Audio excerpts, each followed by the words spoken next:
Kita masuk ke materi ya. Bapak dan Ibu sekalian yang saya hormati, kita akan membahas salah satu buku saya yang sudah saya tulis sekian tahun yang lalu, buku keempat yang berjudul Untuk Apa Berpuasa. Tetapi buku ini selalu menjadi kajian di menjelang Ramadan begini, sudah cetak 20 kali cetak ulang ya. Bapak dan Ibu sekalian yang saya hormati, kita ingin mempelajari, menyiapkan diri ya untuk menyongsong datangnya Ramadan. Yang pertama yang ingin saya sampaikan, Rasulullah itu mengingatkan kita lewat hadis yang diriwayatkan oleh Imam Nasa'i dan Ibnu Majah, hadis yang sudah sering kita dengar. Banyak di antara umatku, kata Rasulullah, yang berpuasa tapi tidak mendapatkan manfaat puasanya, kecuali cuma memperoleh lapar dan dahaga. Bapak Ibu, saya ingin memperluas pembahasan ini bukan cuma puasa, karena ternyata Rasul maupun Al-Quran itu sering mengingatkan kita terkait dengan ibadah kita. Jangan ibadah itu hanya terjebak kepada seremonial belaka, ritual belaka, tidak dapat manfaat yang sesungguhnya. Soal puasa, Rasulullah mengingatkan kita bahwa ada orang yang kelihatannya puasa, menahan diri mulai dari sebelumnya pada saat fajar sampai dengan maghrib, matahari tenggelam, tetapi dia tidak dapat manfaat puasa kecuali cuma lapar dan dahaga. Ternyata bukan cuma Rasul yang mengingatkan, Al-Quran mengingatkan orang yang sholat. Fawailul lil musallin, hati-hati, celakalah orang-orang yang musallin itu. Musallin itu orang yang sholat. Takbiratul ikhram, baca Al-Fatihah, ruku, sujud, salam kanan kiri, selesai. Itulah yang disebut musallin. Tapi kata Al-Quran, orang yang sudah disebut musallin itu pun tempatnya bisa di neraka. Siapa itu? Alladzina hum an sholatihim sahun, yaitu orang-orang yang lalai terhadap nilai sholatnya. Saya sering kali menegaskan ini, untung kalimatnya bukan alladzina hum fi sholatihim sahun, orang yang lalai di dalam sholatnya masuk neraka. Untungnya kalimatnya nggak pakai fi, untungnya kalimatnya pakai an sholatihim sahun, lalai terhadap nilai-nilai sholatnya. STMJ ya.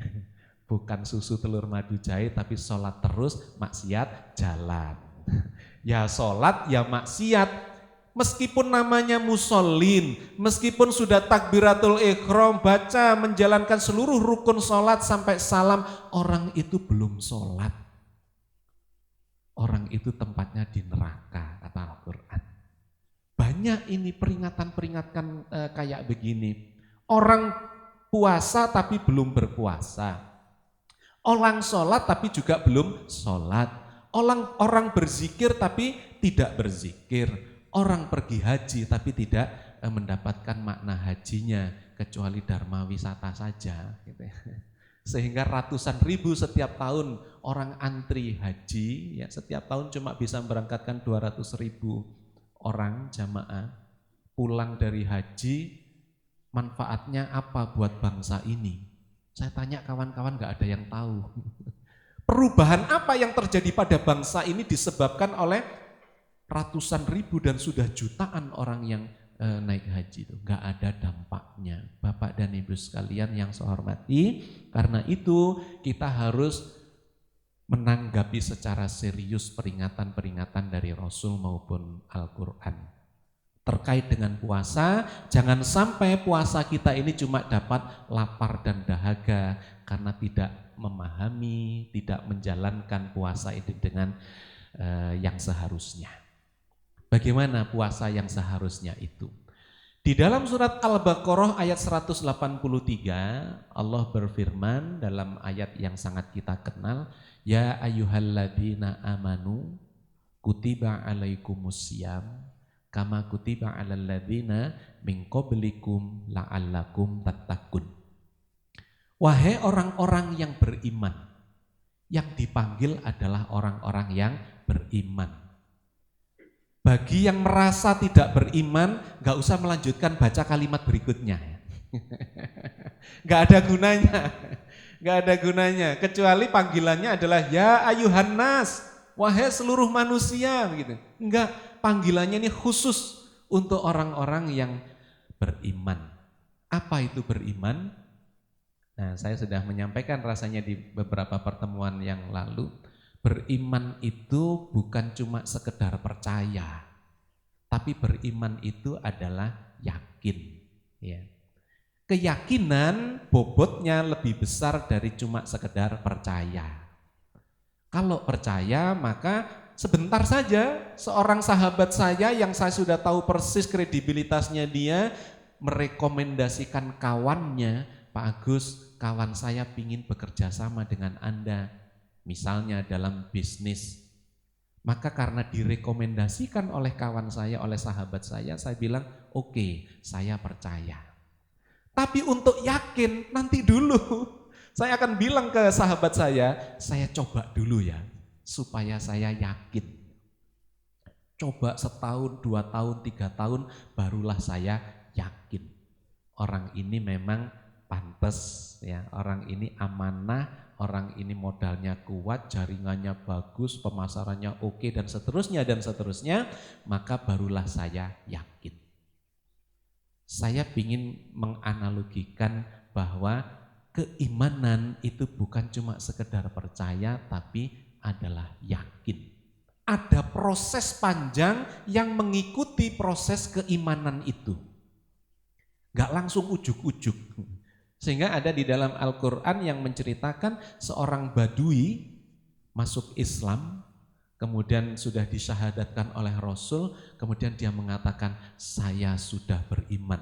Katanya, bilang Nabi bahwa dia belum beriman, dia baru berkomitmen untuk menjalani agama ini, tapi keimanannya belum masuk ke dalam hatinya. Wong Tuhannya saja belum dikenalnya kok. Ya. Tetapi dia sudah berkomitmen dengan membaca syahadat itu. Jadi keimanan adalah sebuah proses yang lebih dalam, lebih panjang, ya, jatuh bangun di dalamnya. Ilmul yakin, ainul yakin, hakul yakin. Nah, itu adalah proses untuk menuju keimanan. Maka keimanan adalah sebuah keyakinan. Keyakinan itu didapat dengan pembelajaran. Jadi kalau Anda nggak belajar, nggak paham, pasti susah yakin. Bu, yakin Bu soal ini Bu.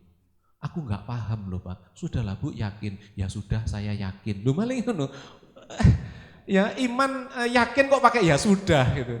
Ya sudah saya yakin. Kenapa? Karena dipaksakan.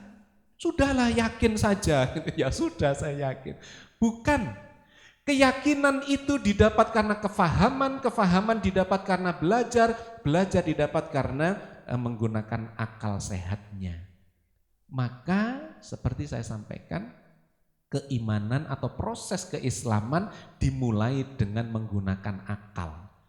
Maka syarat pertama masuk Islam, menjalankan Islam adalah akil baligh. Akil baligh ini jangan dipahami pokoknya sudah puber. Loh, itu sebetulnya menyimpang dari makna akil baligh itu salah satu kondisi saja. Akil itu akal, baligh itu sampai. Jadi akil baligh itu maksudnya akalnya sudah sampai. Itulah orang-orang yang akan bisa memahami agama ini dengan baik dan menjalankan dengan baik. Gunakan akal sehat untuk belajar sampai paham, kemudian yakin dan berkomitmen untuk menjalankan semua ini, maka itulah yang disebut sebagai orang yang beriman.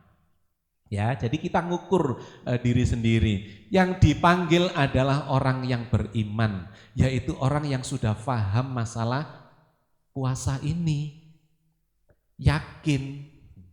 dan berkomitmen. Nah, itu baru starting point-nya benar. Kalau sudah di sana, maka dilanjutkan dengan kalimat berikutnya, diwajibkan, ya, diwajibkan atas kamu berpuasa. Kok diwajibkan? Nah, nanti saya jelaskan pada bagian berikutnya. Kenapa kok diwajibkan? Diwajibkan atas kamu berpuasa sebagaimana orang dahulu juga diwajibkan. Orang-orang sebelum kamu. La'allakum tattaqun, mudah-mudahan kalian menjadi orang yang bertakwa. Apa itu bertakwa?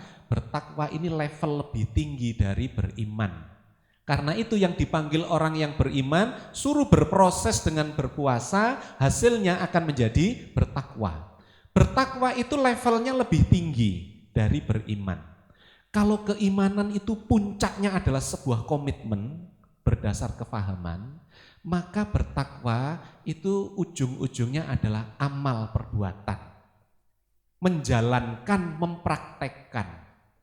Dalam hal puasa, kalau saya tanya Anda paham soal puasa? Paham. Yakin? Yakin. Pingin menjalankan puasa? Pingin. Maka itu levelnya ada di keimanan. Terus pertanyaan saya, sudah dijalankan? Belum. Nah, itu levelnya adalah takwa. Menjalankan, mengamalkan, mempraktekkan sampai dapat skill, ya, skill berpuasa, skill sholat, skill ya segala macam peribadatan, skill zikir, skill kejujuran, skill keadilan, skill ya akhlakul karimah. Itu adalah di level takwa. Jadi takwa berbasis pada amalan, kalau iman berbasis pada keilmuan. Komitmen internal itu iman, dijalankan eksternal itu takwa. Karena itu di dalam Al-Quran, nanti coba dibuka-buka, orang-orang yang masih disebut beriman itu masih ada tambahannya, beriman dan beramal soleh. Nah, gandengannya baru surga. Ya, coba nanti dicari. Beriman, beramal soleh, surga. Beriman, beramal soleh, surga. Tapi kalau sudah bertakwa, langsung surga. Karena bertakwa itu di dalamnya sudah berarti dia beramal soleh. Ya, beramal soleh. Oke. Berpuasa adalah meningkatkan kualitas iman menjadi kualitas